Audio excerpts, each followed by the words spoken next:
You know that sound? Every driver in London, Ontario dreads it. Oh, They're yeah. just driving maybe down the 401 and then crack. It's so loud. And your stomach just drops. It's almost a rite of passage here. But the panic isn't really about the glass, is it? It's about your wallet. Exactly. The first thought is, okay, how bad is this? Is this a small annoyance or is this a major expense? Right. Am I losing my grocery budget for the month? That is precisely what we're digging into today. We've got a pricing guide here from London Quick Chip Auto Glass, Mm-hmm. and our whole mission is to, decode that final bill. And it needs decoding. Because the answer isn't just one number.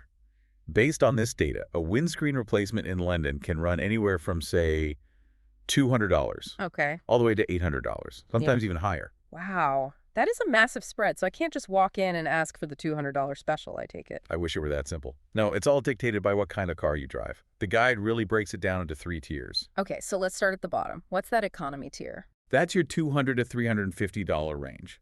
Think about your standard commuter cars. Like a Honda Civic, Toyota Corolla, that sort of thing? Exactly.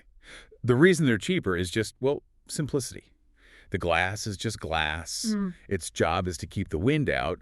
There are no fancy bells and whistles embedded in it. Just doing its basic job. But you look around London now, and those simple sedans are not as common. It's all SUVs and trucks. And that bumps us right into the mid-range tier.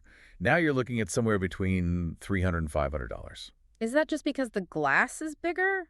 I mean, an F-150 has a way bigger windscreen than a Corolla. The size is definitely part of it. More material costs more. But this is also where you start to see comfort features creeping in. Like what? Things like heated wiper parks. You know, those little orange lines at the bottom to keep your blades from freezing to the glass. Right, so now there's wiring involved. It's not just a pane of glass anymore. But the real jump, the big one, happens when you get to the luxury and tech tier. This is where it gets expensive. $500 to $800 and often more. And this isn't just for, a Mercedes anymore. A lot of new cars have this tech. It's becoming standard. And this is where the repair gets complicated.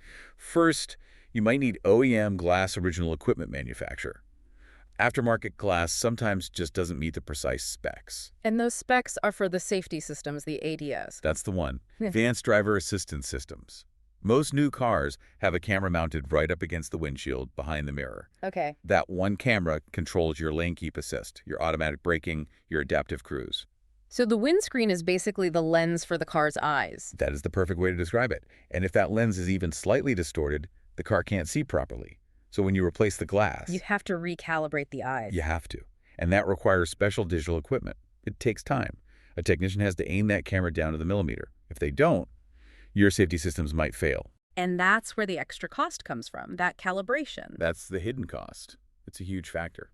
Speaking of costs, there was something in the guide about labor here in London that I found really useful. Yes, this is a great tip for consumers. Mm. If you take away the cost of the fancy glass and the calibration, the actual labor, the act of cutting out old glass and sealing in new is pretty consistent across town. So if one quote is way higher than another, it's almost certainly the hardware, not the mechanics rate. That's right. The price variance is like 90% driven by the tech in the glass. Okay, so let's quickly recap for everyone. If you're in a basic car, no tech. Looking at $200 to $350 range. If you've got an SUV or a truck, maybe with a defroster, You're probably in that $300 to $500 bracket. and if your car has eyes, if it has Yeah. any of those driver assist cameras, You're in that $500 to $800 plus tier. You have to budget for the calibration to be safe. this is such a good, transparent info. And we should say, we pulled all this from the London Quick Chip Auto Glass Guide. If you're in the area, you can reach them at 519-694-6747 or check out quickchip.ca. They really emphasize transparent pricing with no surprises, which, after everything we've just discussed, you can see why that's so important. It really is. It brings up a final thought for me. We all love these new features, right? The rain-sensing wipers, the car keeping you in your lane. Sure, they're great. But we never really think about the maintenance tax that comes with them. It's true. The smarter the car gets, the more fragile the wallet can be. Yeah. A windscreen isn't just a piece of glass anymore. It's a core part of the car's safety system. Definitely something to remember the next time you're tailgating a gravel truck. Thanks for listening to this deep dive.